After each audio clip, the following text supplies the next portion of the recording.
I have been part of a family of 6 generations for the last 10 years in this area.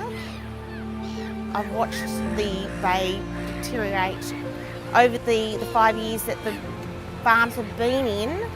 I used to be able to kayak and watch the seaweed swaying and the seagrass swaying. That's all gone now, it's just covered in algae. It was like being on a glass bottom boat. I just used to look down underneath me and it was just wonderful. You know, I dived the Galapagos and Easter Islands. I went, I don't need to travel halfway across the world. I've got it here on my doorstep. It's amazing.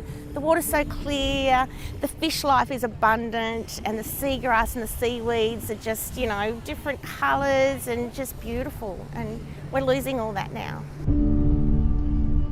We spoke to Tassal. They tried to blame every other industry in the area for it, whereas they were the only things that had changed in that 18 months was their arrival into the bays. I then started to contact the EPA going, I've got a couple of questions about what I'm seeing in my bays, can you answer them for me? Because they just came back with generalised answers. So with all the community concerns, we're still not getting any action. So now today we have to bring our own action to the bay to try and save it. Well, the anti-protest laws passed through the upper house of Parliament last Thursday. It's a very dark day for Tasmania. Those are truly draconian laws.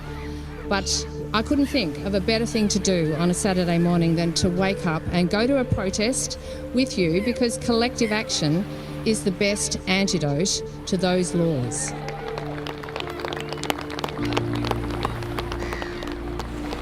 We've had a 10-year salmon growth plan that's sitting there ready to go. There's been a so-called moratorium in place. But what that's really been is time for the big companies to sit around with their lawyers and carve up Tasmania's marine waters. All around Tasmania, community after community is against this industry. This industry unites Tasmanians across region, across class, in opposition to it. Sea-based salmon farming is on the way out around the world. It has been, in the last year, banned in Argentina because they didn't want to follow the example of Tasmania.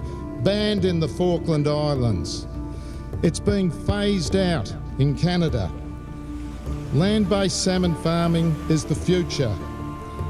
Yet here in Tasmania, sea-based salmon farming is only going to grow because our government is too gutless to take the salmon industry on.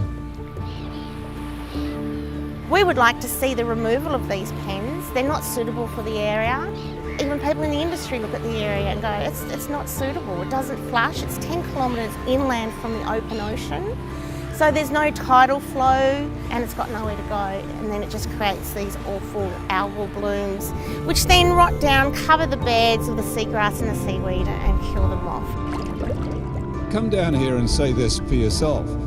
Go into Long Bay and ask yourself, would any other responsible government on the planet allow a death dealing to the marine ecosystem outfit to come in and destroy it? Because the impact that 16 pens full of Atlantic salmon is to put tons of feces into that beautiful marine ecosystem.